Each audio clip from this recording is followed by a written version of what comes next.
right, hello everyone, and welcome to the Hot Plates and Grapes podcast. My name is Aaron Mays, and I have here with me my OG. When I first got to the city, took me under his wing, and ever since then, I've been taking off. My boy Charlie Reyes of Audio Culture LLC, founder and the man with the plan. Best playlist in any restaurant in New York City. If their playlist is in the restaurant, it's fire. Especially Charlie Bird, Pasquale Jones, and what used to be Legacy Records. So I want to start off, man, first by mentioning this red we got. It's a breakfast. You know, it's a early morning style. Yeah, it looks tasty. Greek Nola di Asti. Parcel hooked it up again. Much love. Shout out to the Parcel team. Yeah, much love. Everybody holding it down since episode 1. So I'm gonna get this open. I'm gonna ask you first, yo, like, how you doing, man? What's going on? Like, I know we've chatted over the time, but like how are you really doing, man? Like, how's the fam? I don't know. It's super weird to talk about or catch up with friends, I guess, at this point. When you're reaching out or getting reacquainted, and you know, obviously the first question is how have you been? You know, like everybody else, COVID really affected my life professionally and personally. I've been out of work since March, and as far as professionally speaking, I'm genuinely still kind of terrified to go back. I mean, like, we could probably sit here and do a whole podcast about the pros and cons going back to work right now, right? Yeah, for real. But the fact of the matter is the logistics of it all, for the health of my family, for my personal health, and even financially. I mean, it's kind of sad to look at the world and take inventory and realize that it's medically and fiscally more responsible right now to stay within the four walls of your house than to go out and try and work, you know? It's great. Yeah? Yeah. And, you know, but I also think that it's like, for me, I use it as a time of, like, reflection. I read something during the course of quarantine that I found really interesting, and it was that there have been studies that have been performed on people that are basically going stir crazy at home because they can't go to work, right? I come from a family that put work over everything, right? Yeah. It's how we put food on the table. It's how we put clothes on the backs of our families. It's how we keep a roof over our head, right? Up until this moment here, where I'm unemployed for 7 months now, I've never stopped working. I'm 41 years old, right? Shit. That's a whole lot. It's a lot, right? And for me, it's like I didn't realize how much of my life I gave to my job. And for a lot of us in hospitality specifically, that's what we do, man. It's why a lot of us have failed relationships, substance abuse problems, emotional distress. It's why a lot of us are out drinking till 3 a.m, Or like 5. eating pizza at 5. Yeah. You know, quarantine has kind of helped me reset my train of thought, my approach to life. I've really learned to understand what self-care means. Right. Yeah. Totally. I've taken the time that I've had at home and really repaired relationships with my family, evolved them, which I think was important for me personally. And now I just basically just try to find new ways to keep my sanity. I think that right now is probably harder than anything. Yeah. Because the worker in me, the work ethic I've had my whole life, it drives me crazy, right? I have that itch. Like I itched to 10 bar. Yeah. I miss it. But I'm conscious enough, mature enough with myself to be honest and say that what I loved most about bartending was the random acts that happened when I got behind the bar, the spontaneity of human contact, right? That we provide services, you know, some tangible, most not tangible to our guests.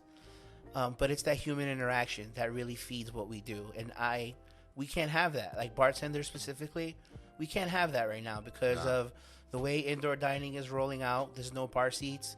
There's no connection. There's no connection. So why would I take a job to go and be a service bartender? There's nothing wrong with that. Just to crank out drinks and stand in a corner. Props to my bros who are out there doing that, because I've got a handful of them that are, you know. Yeah. But that's not what I loved about what we did.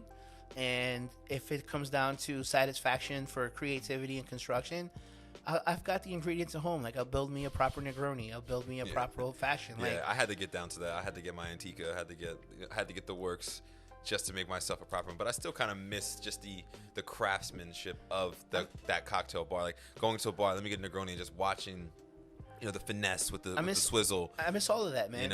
It's crazy. But none of that is worth the risk of getting my family sick. Yeah. So as many protocols as they might put in to try and protect all of you, all it takes is one, And for me, that's just the one that I can't risk. And I, kind of just wrapping up that train of thought. Like, how am I? I guess I'm good. You're looking good, man. That's for sure. Like every other New Yorker, that's even selfish to say. I guess like everyone else in the world, I have a bunch of stuff on my mind as to what happens next. Yeah. But we adapt, right? That's what we do here in New York. Specifically, I can't speak to about the rest of the country because I didn't grow up there.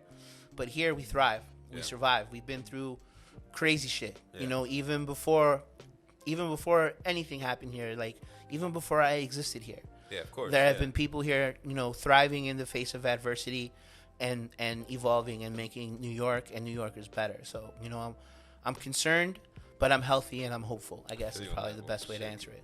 Cheers to that, my brother. Thank you. Yes, sir.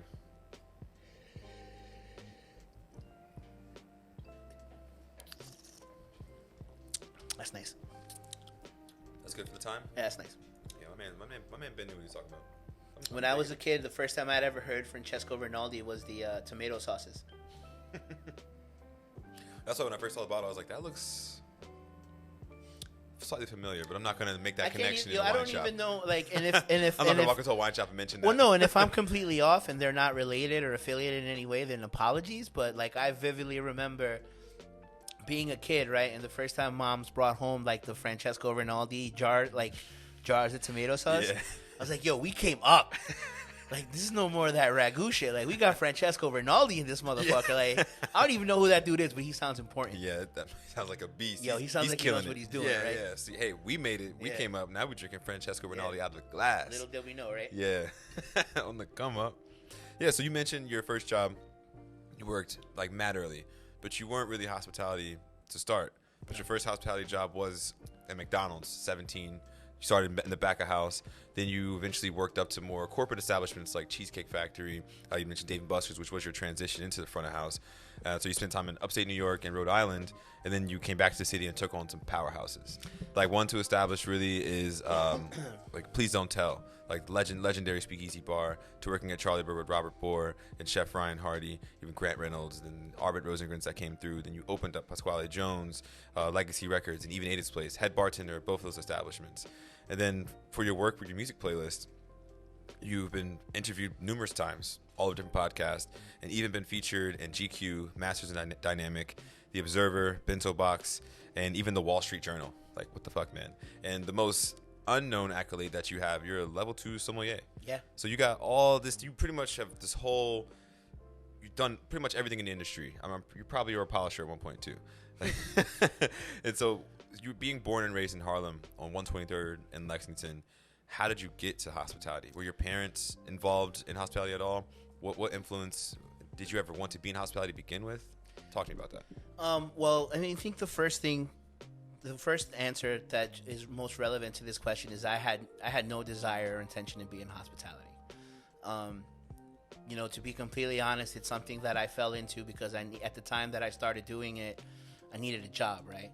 But, you look back and you reflect, and I can't say with certainty if it was a conversation that I had with a friend or if I read it somewhere, but there's a train of thought that it wasn't my original idea. Someone else, shared it with me, and it resonates with me, and that is that when you grow up in Latinx culture, you are trained to be hospitality professionals before basically when you're born. And if I can expand on that, I know I've got cousins that can testify to this, but in our households, when your uncles or aunts came through, when your grandma came through, when your parents' friends came through, it didn't matter what you were doing, right? You dropped what you were doing. You went to the living room. You said hello to everybody. Everybody got a kiss on the cheek, right? Yeah. Everybody got a kiss on the cheek. You did very short conversation.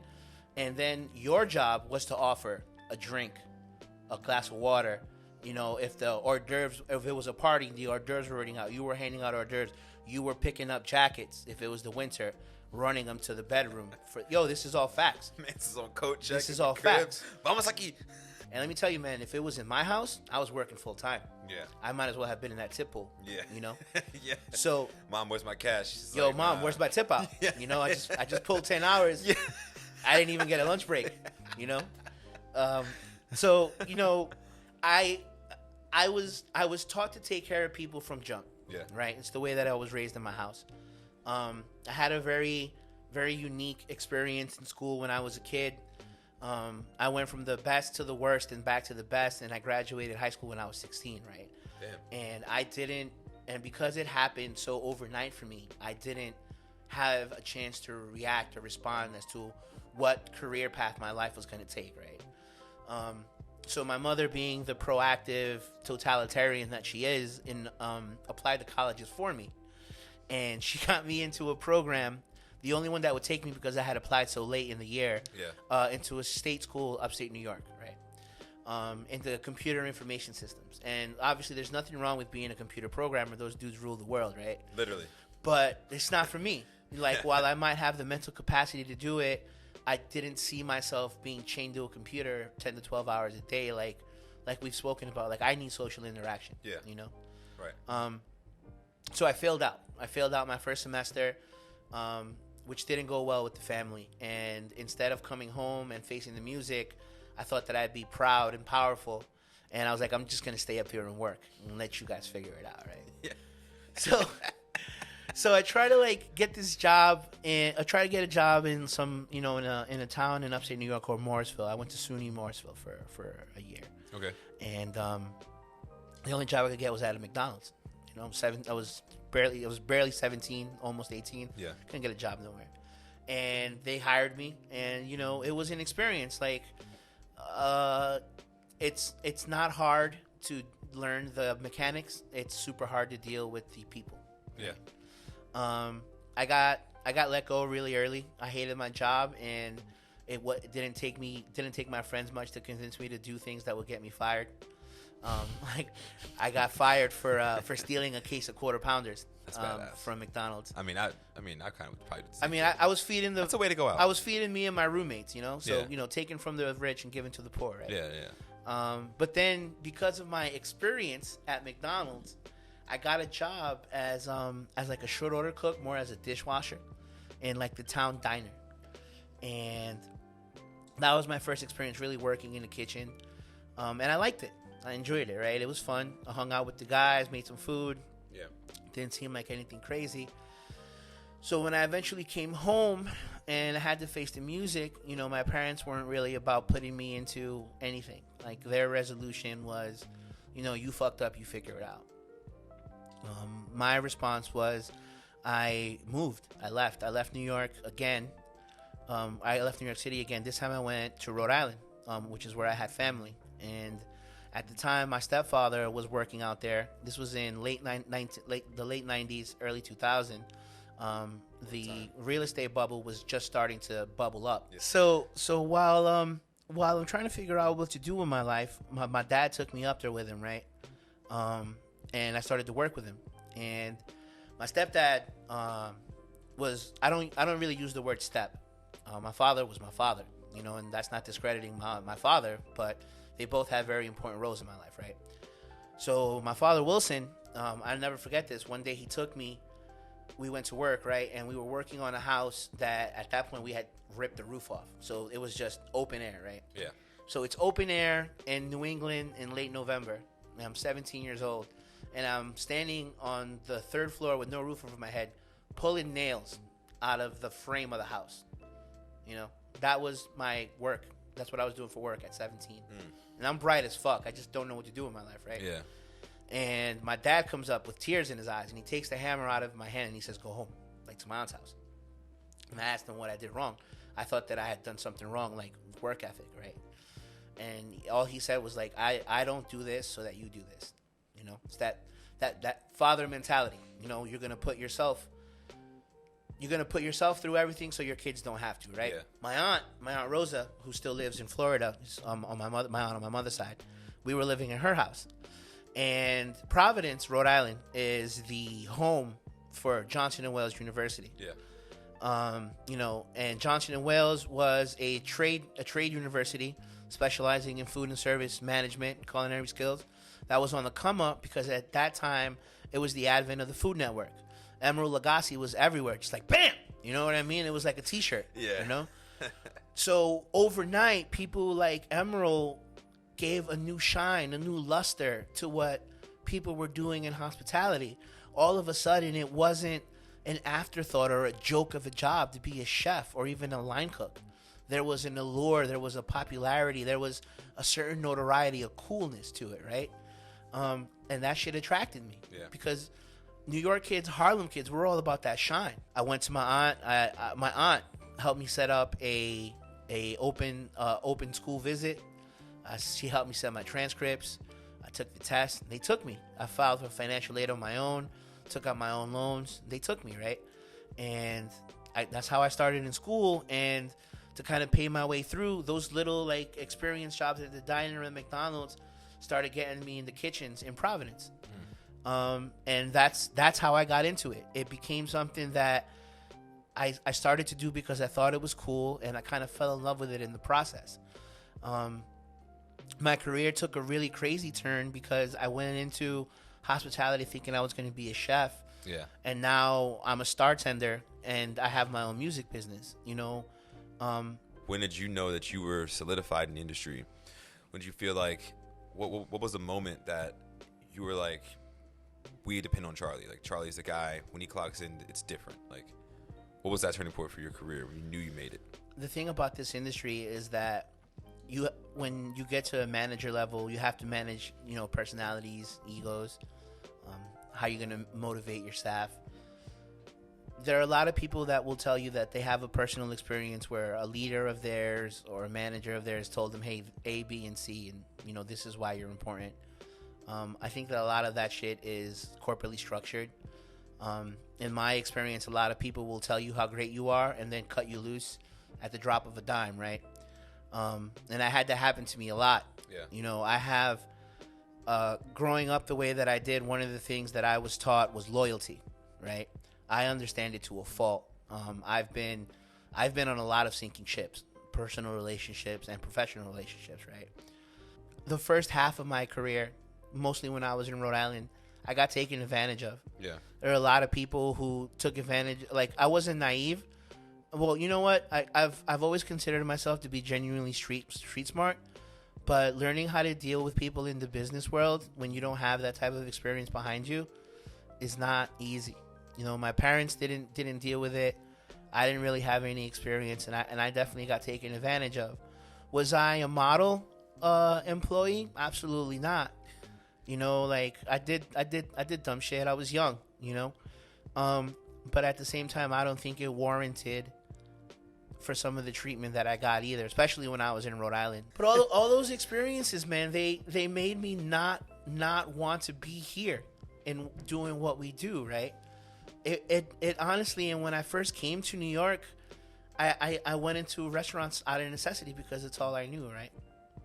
And the messed up thing about New York hospitality is that as open as it is and as fun as it is to be in, it's really hard to get into.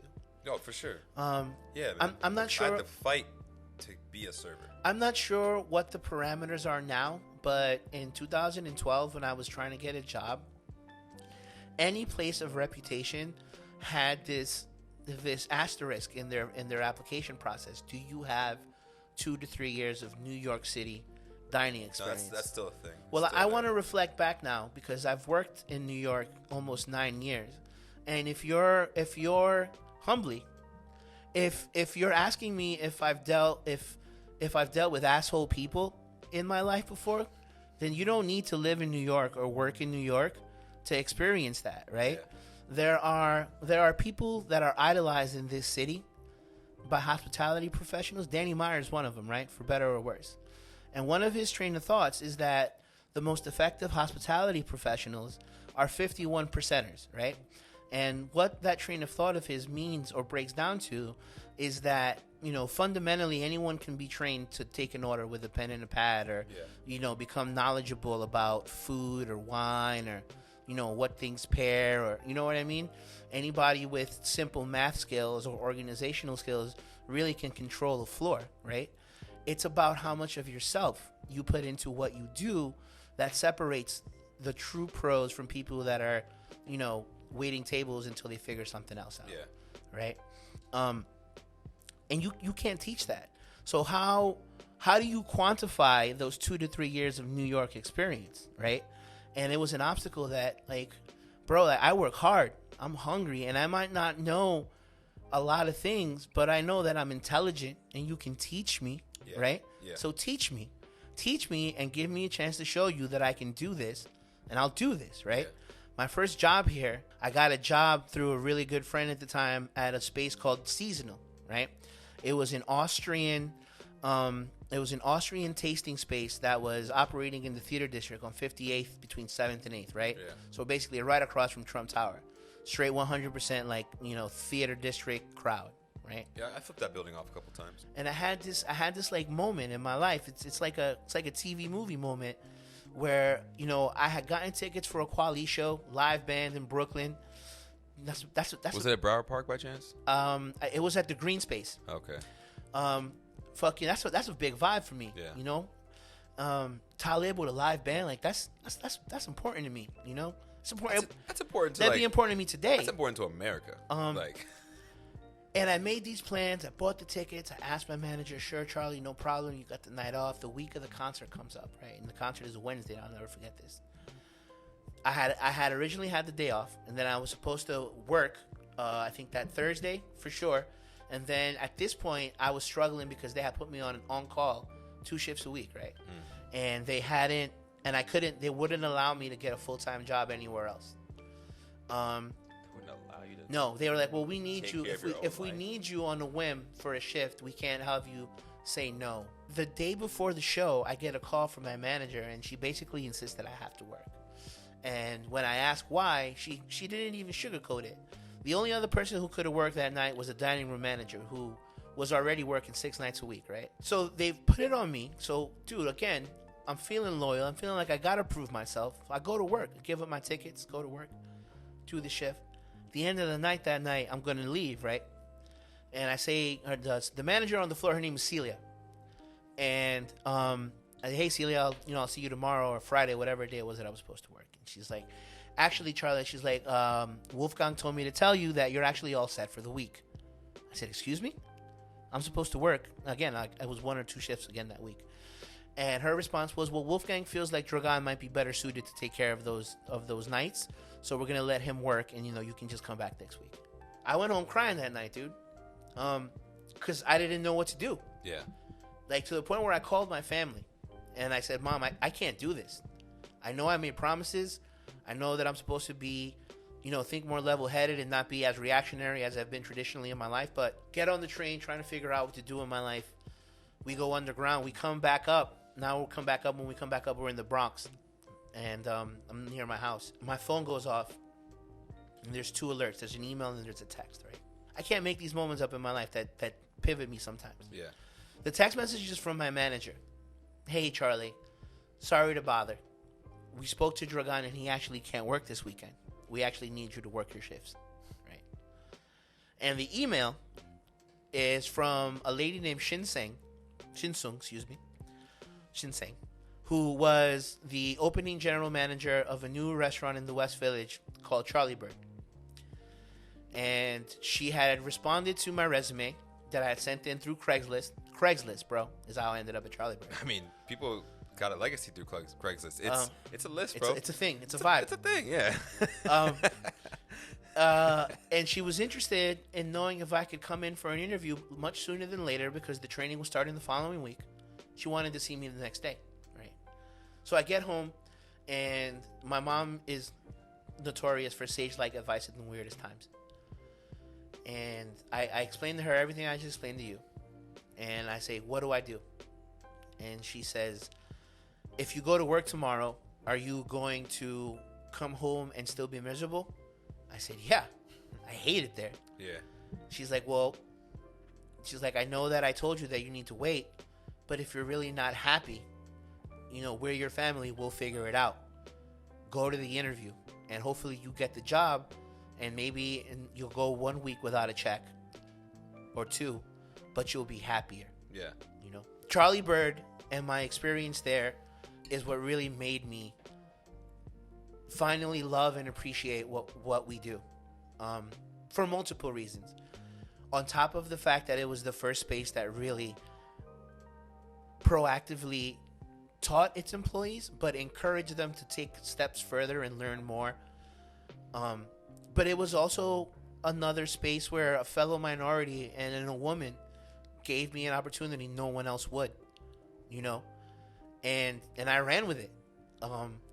I was blown away by things we were learning at training. It's like, I didn't know about the differences in olive oil, or the exponential difference between a fresh and a canned anchovy. I didn't know what a squash blossom was, or how to process chicken livers. What's a neonata? Yeah, it's like, exactly. Like, what do you mean it's a Calabrian chili? Like, what is that? What's the difference? Like, what are you showing me? And on top of the fact that all of these things were new to me, it made me realize that as much as I thought that I knew, I didn't know shit. Yeah. My whole experience in Rhode Island was corporate, so everything that I learned in terms of food was whitewashed, right? Normalized, generalized, Americanized. Made palatable for suburban America, Yeah. right? And in terms of the cocktail programs, and I'm not trying to knock anyone, but there were no real cocktail bars in Providence, Rhode Island. Yeah. I think the Decatur was probably the only spot, and it was great. Like that was like my first PDT-esque experience. It was dark. You get a proper old fashioned. Yeah. There were all kinds of tattooed, pierced people listening to funky hip hop. It was like it was like a little like niche of what home is for me. Yeah. I loved that experience. It made me fast. It made me organized. It gave me a lot of the tools that I would in turn turn around and apply at a busy bar in a restaurant. Yeah. So it was definitely formative. But that's kind of how I landed in hospitality, man. It was a lot of trial and error. A lot of broken hearts, broken promises. Fortunately for me, when I landed at Charlie Bird, I landed with a group of peeps that valued me. Was it perfect all the time? Absolutely not. Yeah. But at the end of the day, if the people that you work with make you feel like you're appreciated, someone like me will walk through a wall for you. Yeah. But I was a dishwasher. I had plates thrown at my head. That's wild. I had hot sizzle plates thrown at me in the first kitchen that I worked. I had my family insulted for dropping plates behind the line. I've been called a fat waste of space by chefs. So it brings to that point, since you're saying that Charlie Bird pretty much was like your turning point. That was like, okay, I'm here up at a place of embracement. You're climbing up the ranks. You're getting to where you need to go. Bartending now at Charlie Bird. You've even gotten to do your sommelier classes and all that good stuff. What was your first big time restaurant experience, like dining out, you as a VIP? You mentioned a great one. I think we need to touch back on that again. The one experience that always resonates with me in New York was my experience at the Nomad Hotel. Yeah. In 2015, when I had it was my second full winter, I think. 2014, excuse me. It was my second full winter here in New York, right?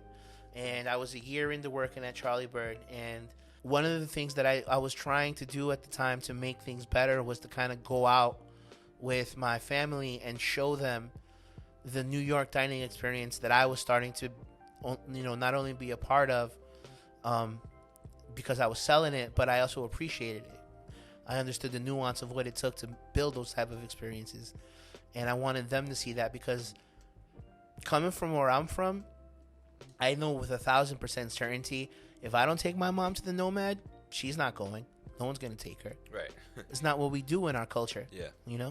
So my mom's birthday's in December, and I want to take her somewhere nice, right? So I start asking the team at the Bird when we're on the floor, yo, man, I don't want to bring her here. We've already come here. Right. Yeah. Where do I take my mom for a crazy birthday holiday season? And the Nomad Hotel comes up, right? It's phenomenal. You got to get the herb rub chicken. Definitely get the charcuterie board. Everything's amazing. Blah blah blah. I might as well have been trying to plan dinner on the moon. It was nigh impossible. Shin reached out for me. Mike Gray reached out for me. Grant reached out to his friends, because I couldn't get a reservation on my own. I couldn't. Like, they were basically booked through the month. So that conversation that Grant and I are having reaches the ears of a mutual friend who knew us both, and they actually reached out to me after the fact, and they said, "Hey, Charlie, I heard that you were trying to make this happen, for your family. What's the deal?" And so I explained it to them, and they say, "Okay, well, let me see if I can reach out to someone, and let me see what I can do." Right. So they reach out. And lo and behold, they get a hold of me a couple days later, and they say, "Hey, man, but I actually got you a reservation on the same day, but I got it for you at 7 o'clock. Is that gonna work?" Fuck yeah, Prime time. Yeah, absolutely, it's gonna work. What do you mean 7 o'clock's gonna work? Now let me think about it.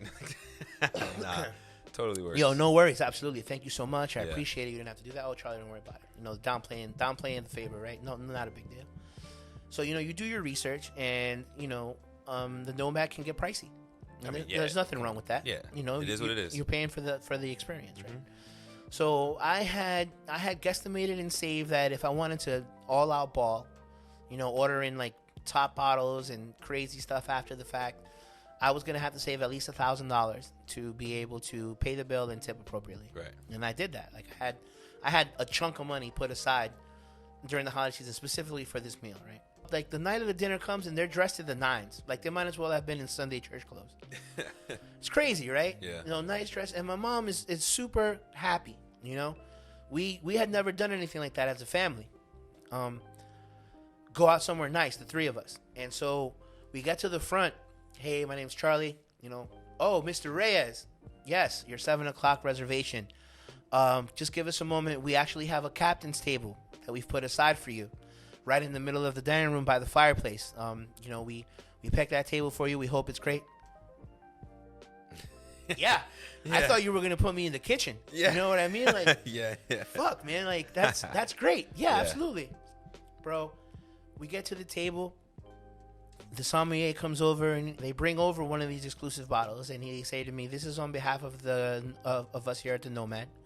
We wanted to welcome you. We know who you are, where you work, what you do, and welcome in it," because Charlie was still relatively new. Yeah.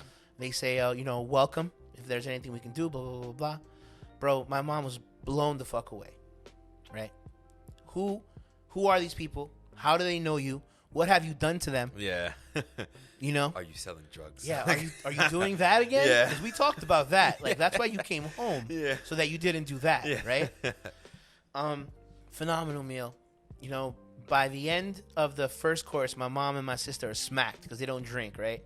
So we've put the Krug down. We put a bottle of Rudy Piekler down. So, they Corvan glasses at the Nomad. I start drinking crazy wines with my meal. I'm drinking 25-year scotch for dessert. Yeah. Just having a phenomenal time, right? Yeah. So we get to the end of the meal, and I ask the server, who's now a friend, to please bring me the check, right? And they say that the check has been taken care of and that they are not allowed to drop anything on me. And they let me know that the friend of Grant and mine who went out of their way to make the reservation has also turned around and taken care of the bill, right? It was a big bill. Yeah. I was, You were ready to swipe. Yeah. So you were ordering to swipe. Yeah. I wasn't getting nothing. You were like, what? I wasn't shy about what I was ordering because I knew what I was going to pay and I wanted that experience. Yeah. I wasn't allowed to pay. I had to insist for 45 minutes until I finally asked for an espresso, and then when they brought me another espresso, I'm like, "Please charge me for this so that I can fucking tip you." Yeah. Blown away by the experience. It wasn't even about me because I go out to eat all the time in New York now. It's research and development for what we do, right? It was the collection of the experience as a whole. It was the thoughtfulness of this person, of the group that he reached out to, of what they did, because you can tell people at another restaurant that your friends, yeah, take care of them. And how many times have you heard that in a manager's meeting, like, "Oh yeah, just send them a dessert, whatever." It's an afterthought, right? And again, there are plenty of people that don't do that, but a lot of times in the mix of it all, there are a lot of managers or people who make decisions that just brush shit off like that to keep it moving. Yeah. How does it compare to your childhood? You said it's never happens. You've reached this pinnacle. You've had this experience. You were led into the secret society that is finer dining. When I was a kid, and like lifelong New Yorkers will resonate with some of the things I'm about to say. You know, I grew up in Spanish Harlem. We never went to eat south of 86th Street. We just didn't do it. And when we were kids and my pop wanted to take us out to somewhere nice, we used to always go to this place on 86 between Lexington and 3rd called Flaming Embers, right? Flaming Embers was basically like a steakhouse. It wasn't anything crazy. It was like $9.99, I think, for like a sirloin or whatever. Ooh. It was super cheap. Interesting. It was trays. You walked. It was basically like you order your steak, and then you walk down like a lunch line of sides with a tray. You ordered shit, and then when you got to the end, you paid for your food. You sat down, and they would eventually bring you your steak. Right. That was the epitome. That was like the pinnacle of dining for me when I was a kid. Yeah. We went to my family is from Ecuador, right? In the Bronx, we had a legendary restaurant called Lucho Barrio, which was named after a very popular folk singer from my country, and that too was probably the height of fine dining. Like, we didn't do Peter Luger's, Smith and Wollensky's. On super special occasions, we would go to City Island. Oh, dude, I have City Island stories. Like, yeah, that's what. Yeah. So fuck yeah. So you know, growing up the way that I did, you know. Dining experiences weren't necessarily something that we went out to do. And when we did, as celebratory as it might have been, it was very limited in the scope of exposure to culture or foods, especially now looking back as a hospitality professional. All right, word. So that kind of leads me to my next question, or my next segment here. I'm more curious about the Audio Culture LLC and the creation of that. Like, I know a decent portion of how it was created, and the kind of like the original story I've heard a million times from like Chef, from you yourself, but it's really important for them to know, because the playlists are very important, I find, in the dining experience. So when making Audio Culture LLC, when they were passed off the responsibility to you, they don't have enough time to make a playlist that's hip hop centric, that they enjoyed, but also give attention to the restaurant. So starting off the brand then into doing it now in a COVID environment, how was your vision started and how did it change? You know, I would be lying if I said that I had a vision for it. You know, in conversations predominantly with Robert, because Robert was on the floor more than Chef. Obviously, Chef was running the kitchen. You know, when we look back and we talk about the good times and what we did as a group, Robert is very transparent, and in turn, I feel I have to be as well when we talk about music. The original concept of playing hip-hop in the space of Charlie Bird was borderline selfish and very personal for Robert. He knew that he was going to be in the space for 12 hours at a minimum a day. And for those of you who do not know Robert Bohr, he's a phenomenal dude that grew up in Jersey and bleeds hip-hop. But, you know, Robert talks about how he wanted to listen to hip-hop because he didn't want to hear any bullshit-ass music, you know, within his space. While he was working, you know, so hip hop was the default, you know, and that's how it started. Chef and Robert, both, again, Chef Ryan, also huge hip hop head, bro. One of the first conversations that I remember vividly where I bonded with Chef Ryan was we were in the kitchen at Charlie Bird talking about Kweli and Kweli concerts, and he had been to some outdoor festival out in the West where he'd seen Kweli, and, like, you know, when you both stand over an artist and you guys have that moment where, you know, like, I fuck with that dude. Yeah. You know what I mean? Yeah. So before I even became friends with these guys that I was working with, I was bonded on that level of music, right? So they basically had two playlists that we listened to over and over, and they got tired really quickly. Yeah, of course. Before, when I was working in those corporate environments, all that we did was listen to those, you know, radio stations that streamed over their corporate PA systems. And/or business, or like the whatever trash, cloud, bro. Yeah, whatever cloud trash. system you're using. It's fucking annoying. And so I didn't have. It's not like I thought about, oh man, maybe I can do music, and they'll let me do it, right? I had no ambition to do that. I was just a loudmouth, outspoken dude that worked on the floor and felt comfortable talking to Robert as a friend. And even then, I never went to him and said we should change the music. As much as I loved and respected the dude, I feared him because I didn't have that. Rightfully so, though. I didn't have that personal relationship with him yet, and I was terrified to overstep my bounds as an employee, you know? But what we always did do is talk about the music itself. So he would play, you know, a J song or whatever.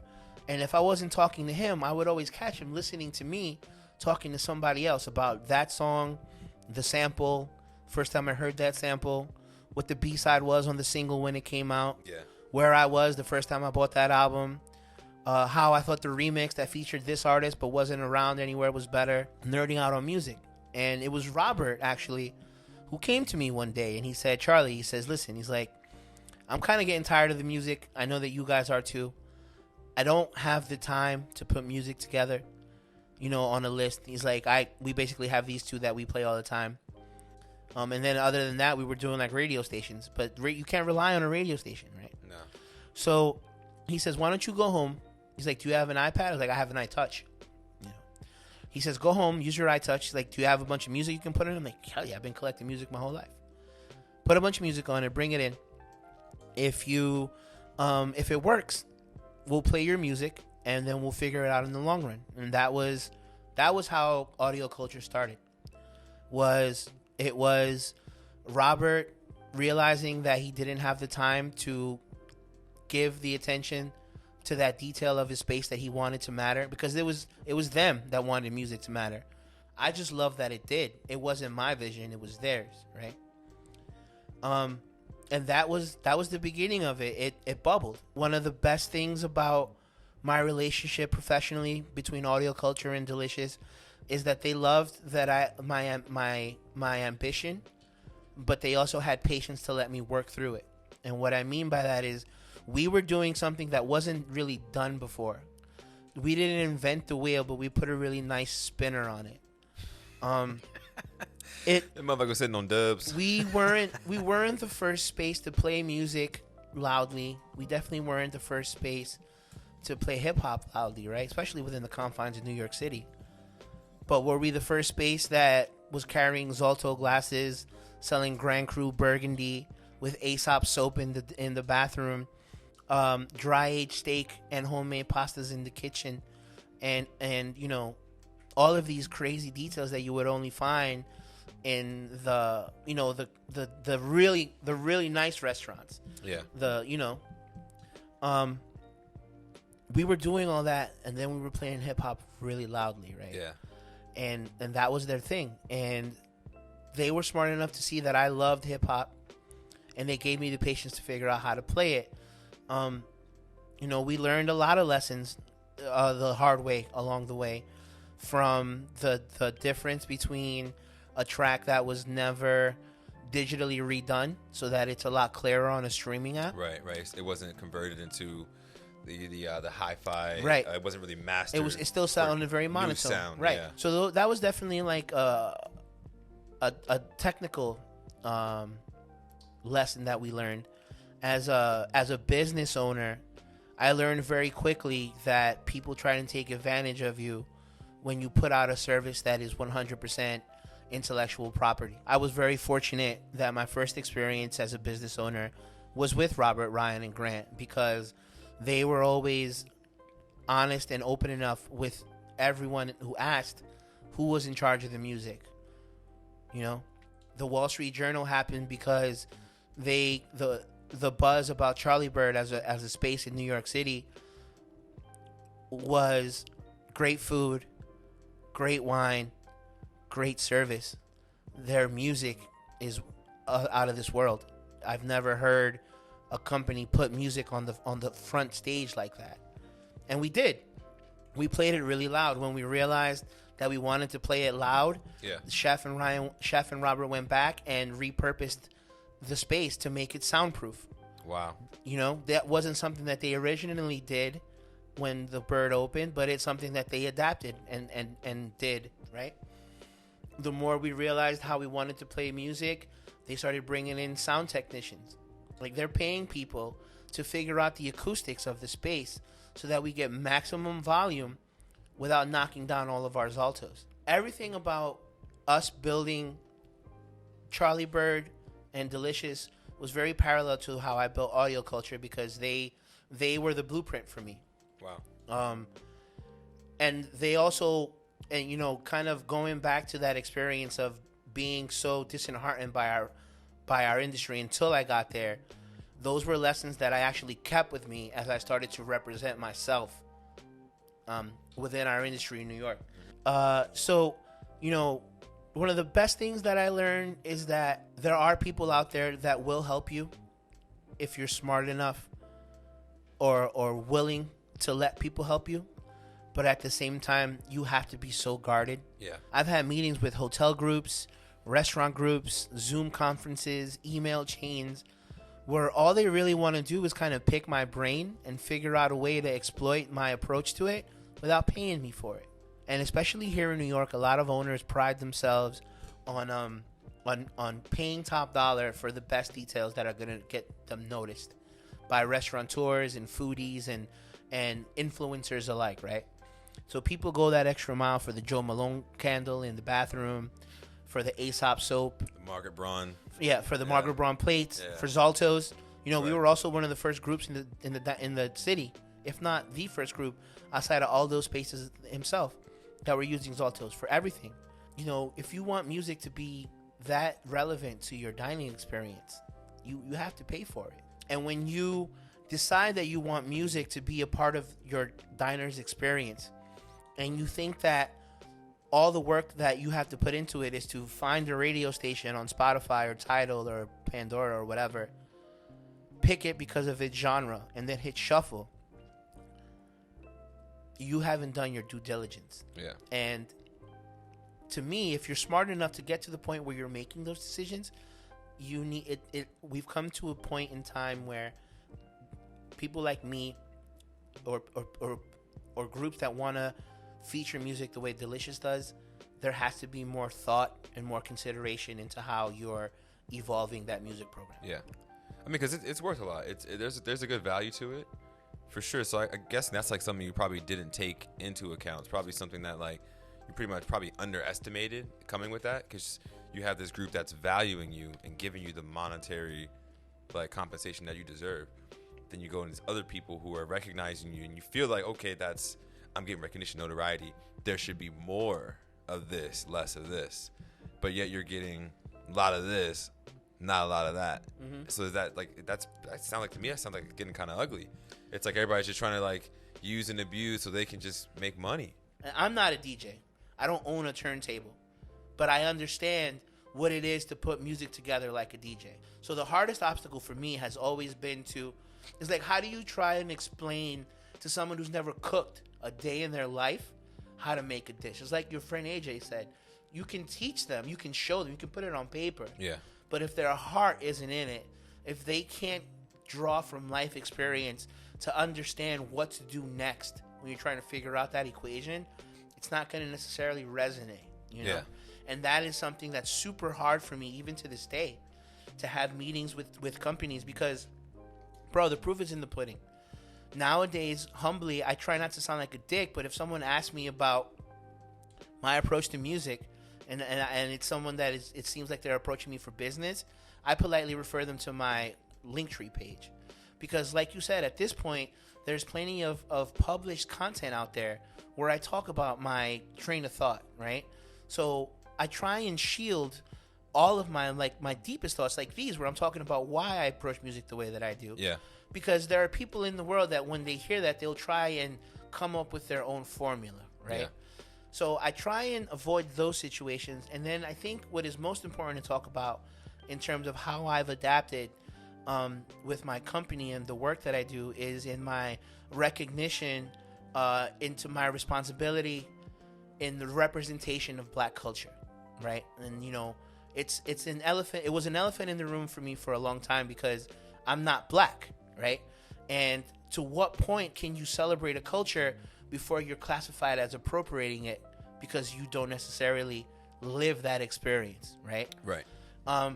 For me, it was super easy to love hip-hop because of how I grew up, who I grew up with, where I grew up. Hip-hop is New York. New York is hip-hop.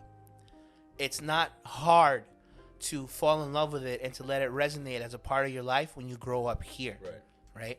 Because hip hop in its inception was all about the recognition and celebration of struggle. And if you know anything about this city, we've struggled a lot. As great and as shiny as it is now, 70s, 80s, 90s, nobody wanted to live here. Bro, my mom's born and raised here. All I heard was stories. She was like, I'm in Virginia. I was like, you're going back? She's like, all she knows is those experiences. Like, there's no like post 2012 Bushwick living. Like that didn't exist. No. It was like, if you're on the 6 train at a certain time, this is gonna happen. If you're out at a certain time, this is gonna happen. Like, the city had its own rules and regulations that you had to follow within the confines to survive. And now it's just like, I feel like it's like, I'm here now and it's like all goody. I can go anywhere, like no worries. It's like, oh, I'm hearing stories about how it used to be. Used to not be able to do that. Used to be able to do this. Used to be able to do this. Used to. So like, the evolution of the city is just astounding to me. Like, it's just amazing. Actually, a great time to probably take a small intermission, and we're gonna come back and actually talk about New York in its entirety and like how that features in your life. It's not just your career, man. It's your life, you know. Yeah. And so we'll touch base on that when we come back after these words from our good old sponsors. So thank you. Be right back.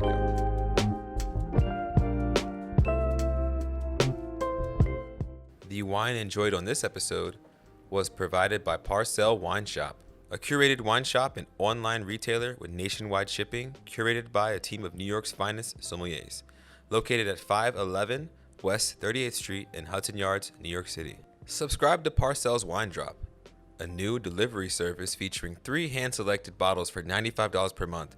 Parcel, wine for every scenario. The Hot Plates and Grace podcast was brought to you by Delicious Hospitality Group, the group that brought you Charlie Bird, Pasquale Jones, Legacy Records, Ada's Place, Easy Victor's Cafe, and a brand new restaurant that's coming soon. These are my favorite places in Manhattan where you can eat great food, drink fantastic wine, and listen to a fire curated playlist. Place an order today. Now back to the show.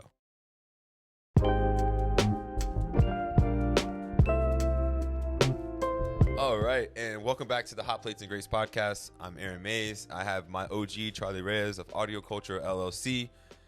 We're here back talking about New York and how it features in your career. But since you're thorough from the borough, well, let's just talk about how it features in your life, man. Like, I feel like that's more so of a thing. It's like, we spoke the other day about how, you know, the inspiration of New York, and you kind of touch base on how it's like the city itself is inspiration. Like, and I kind of want to ask more of like, yeah, there's that inspiration from the city. I feel it too. But what about an opportunity specifically?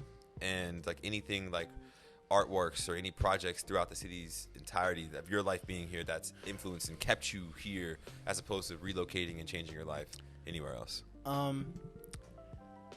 When I think about New York and what it means to me, I think about pots and pans. There are 2 experiences in my life that I consider myself blessed to have been a part of that revolve around pots and pans. In 2009, one of my very dear friends in life was a bartender at New York Steakhouse, which is the corporate steakhouse inside of the new Yankee Stadium. In 2009, the Yankees would go on to win the World Series. I was still living in Rhode Island at the time. For those of you who know me, the Yankees resonate with me on a very personal level, aside from sports fandom, because watching baseball games was how my grandmother and I bonded when I was a kid. So to kind of put these things together, in 2009, that dear friend of mine, Laura Rickles, who still lives in the city today. Shout out to Laura. Love you, girl. She had a regular who was visiting her. Anyway, dude, like, we get to Game 6 of the World Series, right? The Yankees are coming home. You can feel it. Like, we almost won Game 5 in Philly. I had told a bunch of friends, bro, we go home for Game 6, we're going to win it. And even if we don't win Game 6, Game 7 is ours. This is our fucking year, right? So I tell my friends, yo, I'm going home. I know I'm not going to get a ticket. I'm not paying $1,000 for a fucking seat in the new stadium for this. But there's a magic to the neighborhood around Yankee Stadium, just like there is at any stadium in any city. That neighborhood resonates, right? There's an energy there. Right. So anyway, long story short, man, Laura pulls some improbable strings, and her regular gives her his ticket to give to me. And I get to go into Yankee Stadium for the 6th inning on the night that we clinched the World Series. It was the first night that the boys had won a championship in the new stadium. It was a year after George Steinbrenner had died. There was a lot of emotion in winning that. I was in tears. I remember calling my grandma, barely being able to understand. We're both crying, screaming on the phone, right? And what I remember most about that night is when we finally got out into the streets in the Bronx. There were families hanging out of their windows, banging pots and spoons, screaming, celebrating, being together, being a community. For that moment, all of those people, white, black, brown, yellow, Bronx, Queens, Manhattan, if you bled pinstripes, there was a love, there was a unity, right? And New York City, in its best moments, powers through because of situations like those, right? Yeah. So that moment became that much more relevant to me when I experienced it for the second time in a completely different environment, right? When George Floyd died, my life changed. While I've always been conscious and intelligent enough to understand that there's a significant difference in the way that you and I are treated versus the way that white folk are treated, specifically by cops. While I was always understanding of that, I was never proactive in calling it out. It's a regret I'm going to have for the rest of my life, right? But this is a moment for people like me to be better, to do better, to be a better representation of our cultures, of our people, to hold our people and others accountable, right? I felt compelled to do something, you know? I called friends, brothers in life. Yo, I can't sit here and do nothing. Right. I have to do something. Yeah. I'm a 2-time felon. You know, I'm not ashamed to admit that. You Google my name. I have a criminal record. Every time I step out into the streets now to protest, I put my life in danger. I've been with you on that. But I do it because I understand the importance of what we're trying to communicate as a message, right? When we started to march, especially more towards the beginning, when there were thousands of people in the street, we started to walk through neighborhoods in Manhattan, and there were families hanging out of their windows. Brown, black, yellow, white, kids, grandparents, cheering on protesters, banging on pots and pans, right? And initially, the experiences didn't connect in my head, even on an auditory level, right? But now when I think about it, those are two completely different examples of a city that is so diverse coming together. One was for celebration. Another, obviously, was for protest and for pain, right? But the thing about this city and why it's so important in my life is because as a lifelong New Yorker, I've experienced things like that. New York has always had soul, even when no one else recognized it. New York has always been comfortable within its own skin as a place, as a destination, right? We've been doing things that make us comfortable within ourselves forever, and it's always been coincidence that the rest of the world takes it and makes it culture, right? We've always been doing our own thing, right? Yeah. And I say we because I'm born and raised here. Yeah. I'm a unicorn in hospitality. More often than not, get together with your coworkers and ask everyone where they're from. 90% of your people are going to say that they're from Brooklyn, right? But you ask them again, no, where are you really from, bro? I'm from Indiana. I'm from Washington. From Milwaukee. I'm from Arizona. Yeah. I'm from Florida. I'm from Jersey. I'm from Virginia. You know. Sorry. Oh, I'm from New York, but like you know, Yeah. I grew up in Westchester. I grew up upstate. So you're not Long from Brooklyn, Island, yeah. right? And you know, not to sound like a true New York elitist, but the longer you're here, the more that you realize that all of the shine that New York gives off to the rest of the world is only empowered and held up by the soul and the substance of all of those neighborhoods that we talked about earlier, right? So, you know, I'm definitely voting for Kamala Harris and Joe Biden, but she didn't start that trend with Tim's. She probably caught that trend because we were doing it here in New York 25 years ago. Yeah, because she's worked in the tri-state area and operated, so that. But she's also cognizant of the culture, right? Yeah. Hip hop culture at this stage in the game is permeated into American culture, and we've talked about that in numerous examples throughout this interview so far. You know, and that's always going to continue to happen. And when you're from here and when you identify as a New Yorker, you understand that true prosperity comes from bouncing back. New York is notorious for that. You know, every facet of our city, all of the cultures here that have been put down have thrived. I mean, look at black folk. They took away New Amsterdam and built Central Park. They moved to Harlem and made Harlem the beautiful thing that it was. We'll always be setting trends, even when we're not trying to. I don't know if you caught this recently, but the newest thing that's been appropriated from New York City culture that blows my mind is someone posted a picture of one of those display-free sample tables at Whole Foods, and they were serving chopped cheese.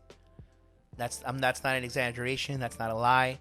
Whole Foods now is gourmeting up chopped cheeses, right? The same thing in DC. You know mumbo sauce?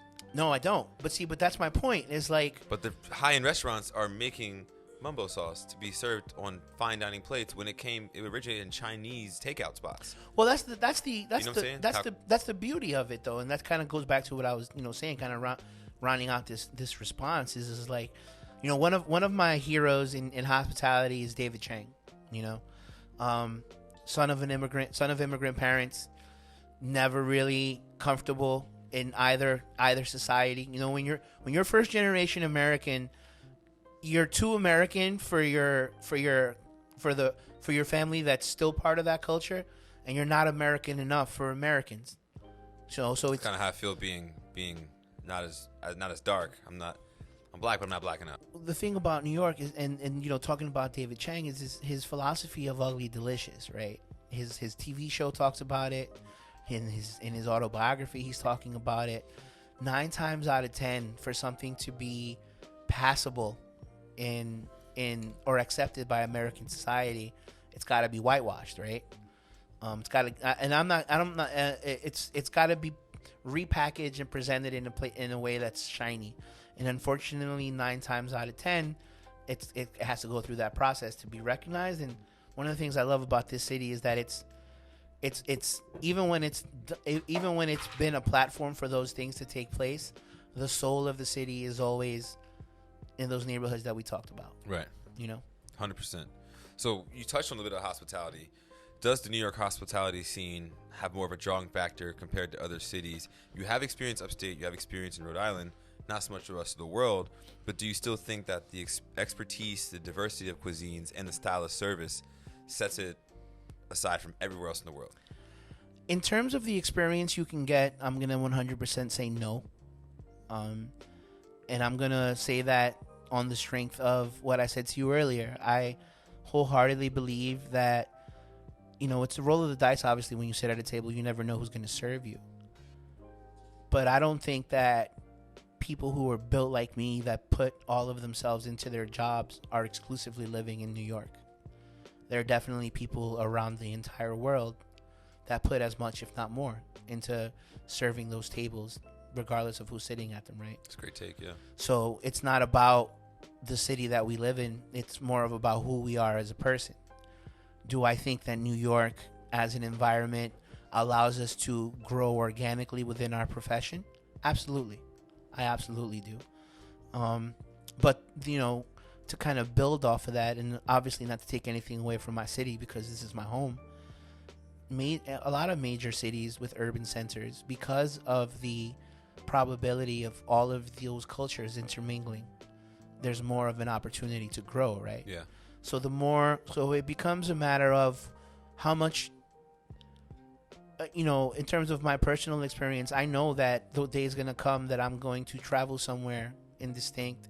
It's going to be a little like mom and pop shop somewhere in like, a little town in Paris that I never heard of, or a village in Italy that I've never heard of, or, when I traveled to Ecuador, some of the best dining experiences I ever had, really, in terms of quality of food and just overall niceness, was in my home country.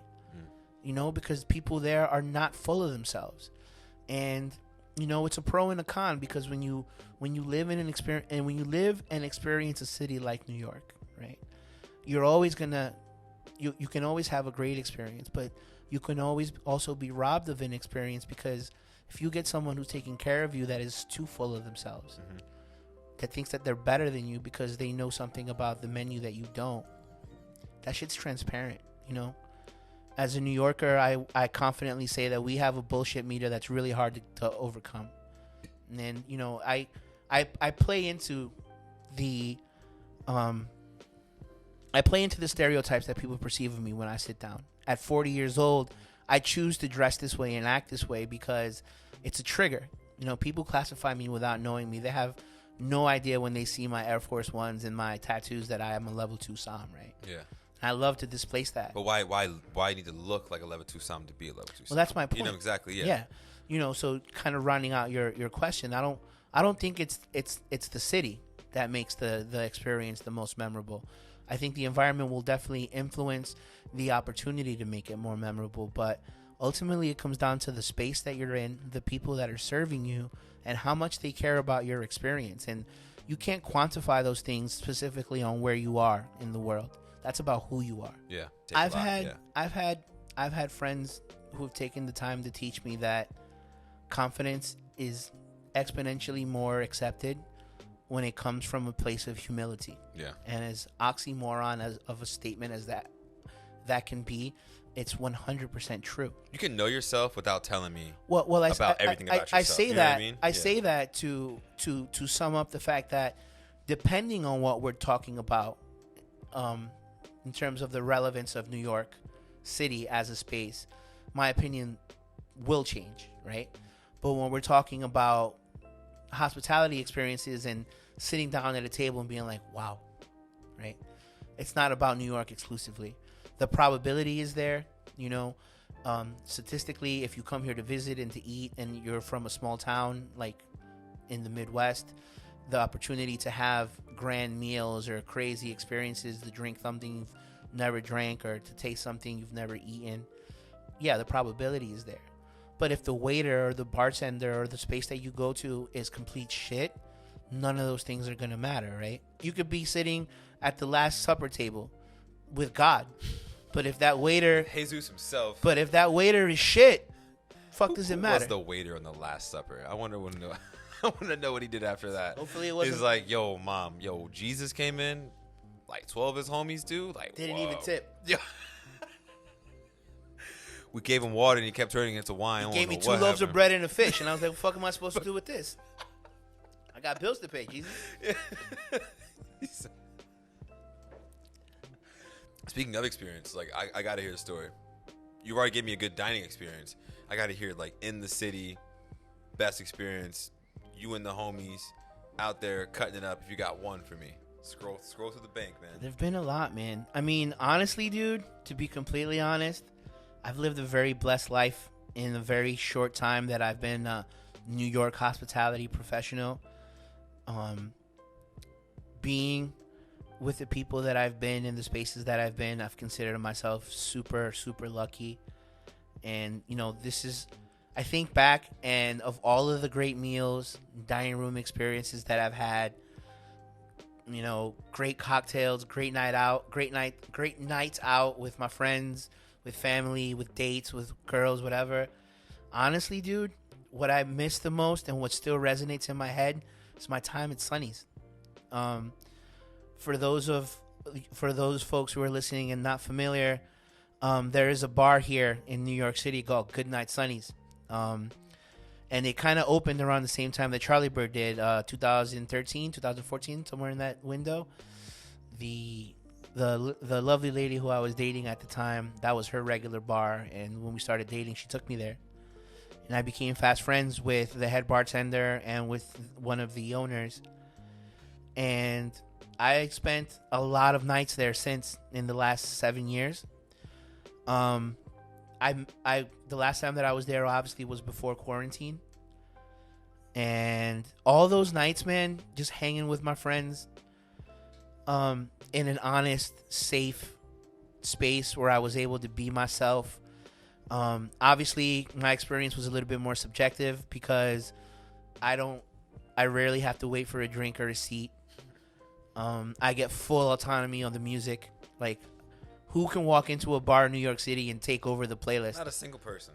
Like, you know, literally not one unless you own it. Unless you're paying for the jukebox, you know? Yeah, but right. And the cool thing is, man, is like, it's not just me, right? Because Pete and Andy, they let everybody who works there, or if you're family, if they call you family, you got access. And the thing is like, I started going there when it was cool, right? That bar's notorious now. Yeah. In a good way, right? Right. And I mentioned it to people, they're like, oh, shit, yeah, hell yeah. And so here's the thing, right?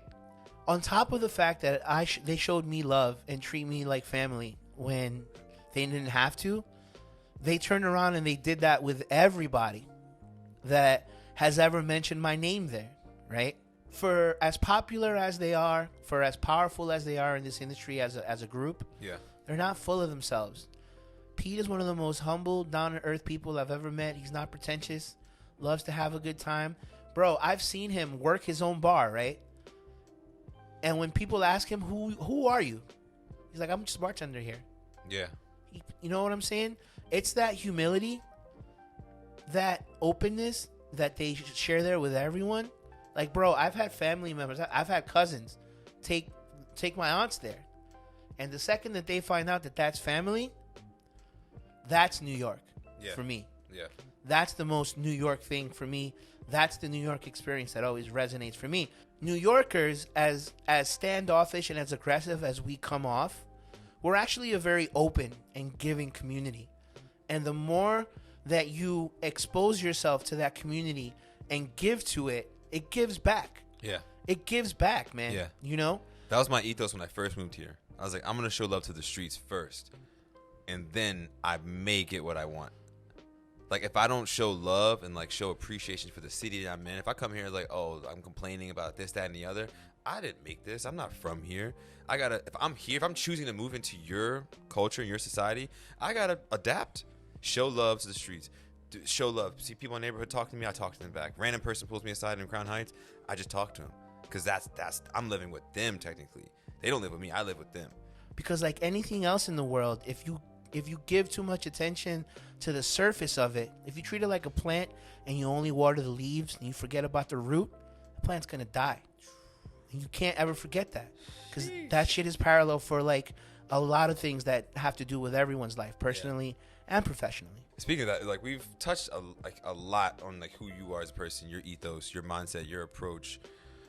So like, just summarize it up. Like, give me like two lines or something like that really speaks to who Charlie Reyes is in the hospitality industry.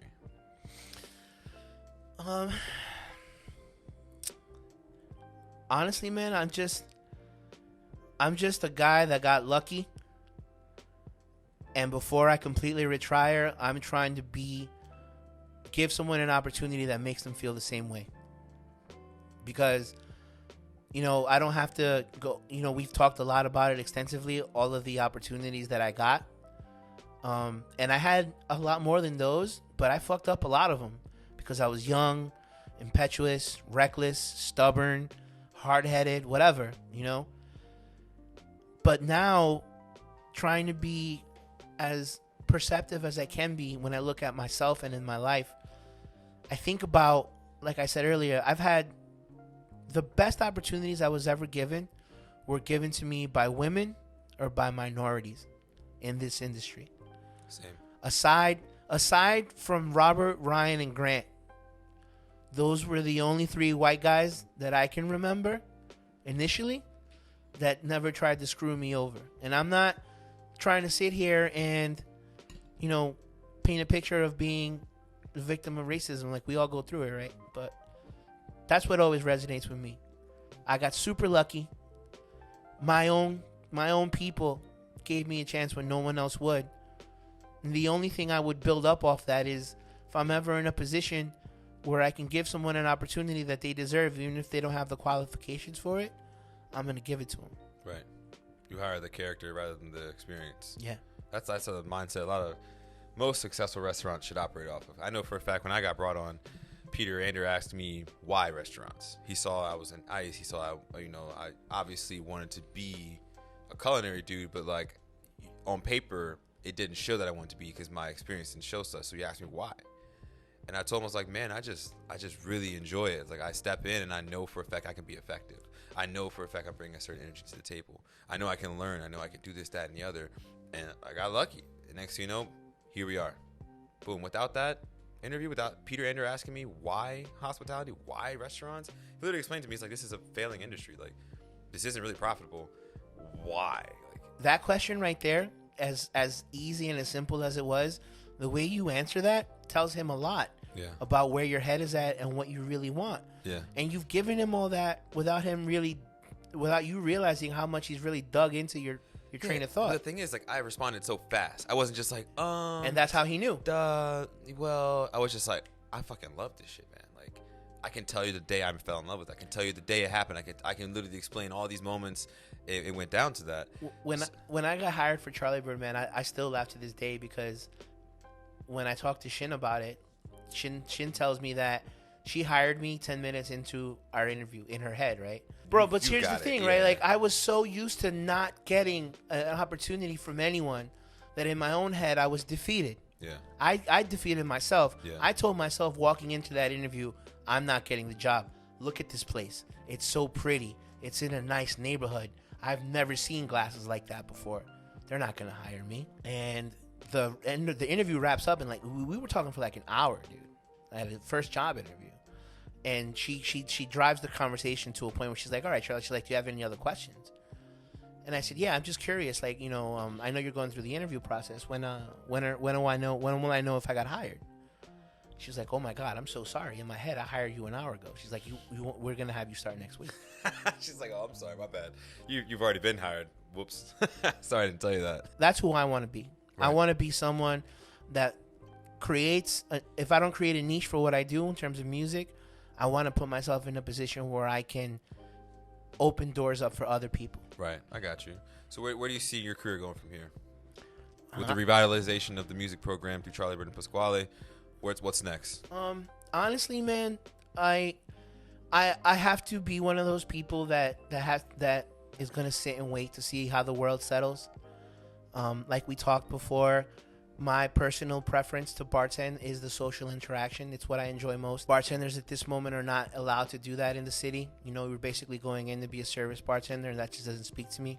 So until we get some sort of confirmation from our leaders about a vaccine or how the world's going to reset, I can't really speak to what I'm going to do in our profession. I don't have any ambition to rejoin a floor, to be a captain anywhere. When I weigh whether or not I want to be into the street, aside leaving my house for a bag of weed, I don't want to leave, right? Yeah. I don't see myself being in a space where I'm taking care of guests, and the first time somebody walks, first time somebody's at one of my tables and a protest walks by and they say something about those protesters, my job there is over, right? If for some reason I'm waiting a table and they wear a mask that says MAGA on it, my job is over, because I feel so passionate about the things that are wrong in this world right now that I can't fake being hospitable, right?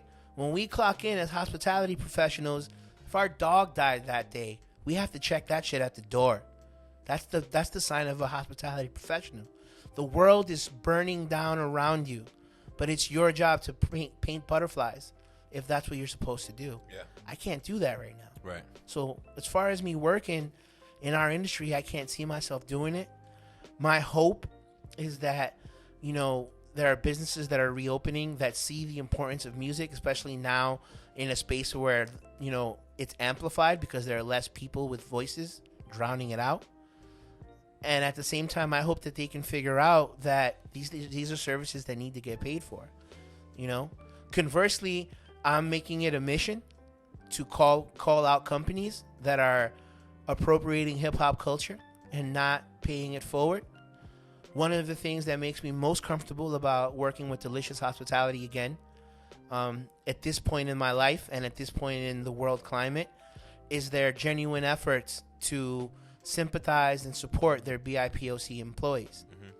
For me, that's become a very big deal in the way that I do business as Audio Culture. Yeah, we had a really, really good conversation about that like a couple months ago when we were speaking on how some of our people, walk lightly, tread lightly, but select a good group. Yeah. And I feel like I've connected myself with a good Here's the thing, man. People. As the world reopens, as we start to hold, because it's a bigger shakeup that's going on in our industry. Right? Not to talk too long about it, but with what's going on with the BLM movement, the spotlight on inequality has been amplified within the hospitality industry. People are speaking out about being taken advantage of strictly on their skin color, on the misrepresentation of who they are. Right?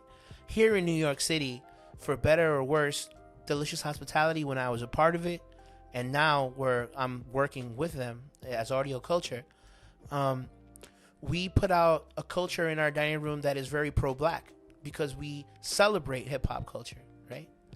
And if we're going to do that, we're going to always run the risk of being called out by someone that doesn't see the genuine attempt in what we're doing. Well, here's the thing, man. P. Wells can't speak about hip-hop culture. P. Wells might be able to speak about what he sees in dining rooms and what he perceives as, the flow of a dining room to be. But, I'll speak on that because I don't work for the company anymore. When he called Legacy out for appropriation of culture, he was doing so with a black woman sitting next to him. And while she was celebrating the portrait that was on the wall, where another black woman was celebrating black music, he didn't understand it. Right? So that's a small example of what goes on a bigger scale in this city. That people who create this culture are in a place in the world right now where they need to feel respected and appreciated more than ever, right? So moving forward, I want to work with companies that are comfortable to amplify that, but be there in the bad times as well. Yeah, and thoughtfully so, and genuinely so. Totally. But now's the time I want to give to you. Have the floor. Plug in any projects you're doing, anybody you're supporting, your own handle, just anything that's on your mind right now. Now you have the floor. I'm actually going to take the moment not to promote myself or anything that I'm doing, but to promote a lot of people that are out there doing things that, in my opinion, are a lot more relevant than anything I might be doing right now. At this point, if you want to follow me and any of my crazy opinions or just info on what I'm doing with music, you can feel free to follow me on Instagram. I really, more often than not, operate out of that social platform at I Am Audio Culture, and it's spelled EYEAM Audio Culture. But more importantly than that, while I would never classify myself as a very proactive, involved activist, I've definitely become, for lack of a better term, woke with what's going on in the world, and I need to use my platform to amplify those people that are out there doing real work, right? So here in New York City, if you have any interest in helping people that are in need right now of any type of support, emotional, financial, food, donate to the food bank, there are a couple places that I've become involved with. I helped organize a fundraiser for a group called Soul Fire Farm. They are basically a collective out of Brooklyn looking to reclaim and re-educate on food systems and farming within our cultures. And I've also attended a handful of rallies and protests around the city that more often than not are led by two groups that I'd like to talk about really quickly. The first is New York City Action Lab. The second is Warriors in the Garden. Both of those groups have been at the forefront of, leading a lot of what's going on in the city in terms of speaking out about BLM. And they've helped educate me to a lot, not just about what's going on in our city, but what's going on within our country and within our culture. So definitely, if you guys have any interest in any of those things at all, please seek those organizations out and help them out however you can. Much love, yeah. Hell yeah. So Charlie, my man, this has been a wonderful interview, man. Like, I was looking forward to this. Like, even when we first got this launched, it's like you were my number one guy to get on because of how much I find music important to the industry and how much it's helped me, even with being at Legacy and how I grew as a server. Having that music played, I felt like I belonged in the industry. So it was really great having you on and giving your take on how you're doubling down on what I thought and how important it is. And if you do have it, you know, make sure you're not appropriating, make sure you're reciprocating in the proper way so everybody's being respected. You're not just trying to make a dollar. So, man, I'm so thankful for you to join me. I really appreciate you coming out. Thank you, man. It was really great. I was really happy to be here. For sure, man. So if you could just lead us in the toast, my man. Raise my glass to you. For sure. Excuse me. So I had to think a lot about this because it's like a lot of toasts that I was familiar with were super silly or stupid. One of my childhood heroes was Razor Ramon, right? Professional wrestler, this guy named Scott Hall. I'm a huge pro wrestling fan, even to this day.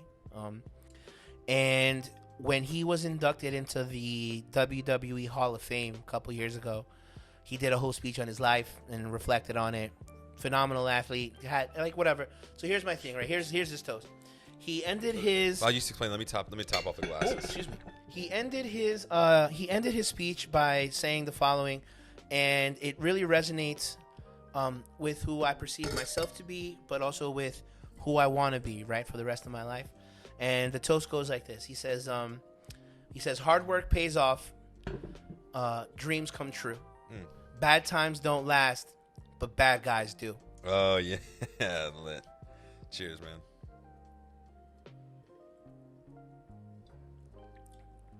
And obviously that resonates because if you know anything about pro wrestling, Razor Ramon was the bad guy, which is why he used to call himself the bad guy. So, you know, he's saying that, you know, bad times don't last, but we do when we work hard and when we dream, you know? Okay. I'm fully behind it. Shit. I'm a bad guy now, too. All right, man. You know the way how we close everything out. Yeah. You know, at Legacy, we did the 3, 2, 1 clap to symbolize the meeting's over. We're going into the night. If the clap was right, the vibe was right. If the clap was wrong, let's do it again because we're not going to have a fucked up night because you can't count to 3. I used to proactively find a way to either go into the kitchen or, you know, be on my break when we were doing this. Yeah. Because I wasn't against the pre-shift. I was always against the clap, but oh my God. I will acquiesce. Well, I appreciate you giving me the one-time courtesy, my man. Much love. I appreciate that. All right, take us out, Charlie. 3, 2, 1. 3, 2, 1.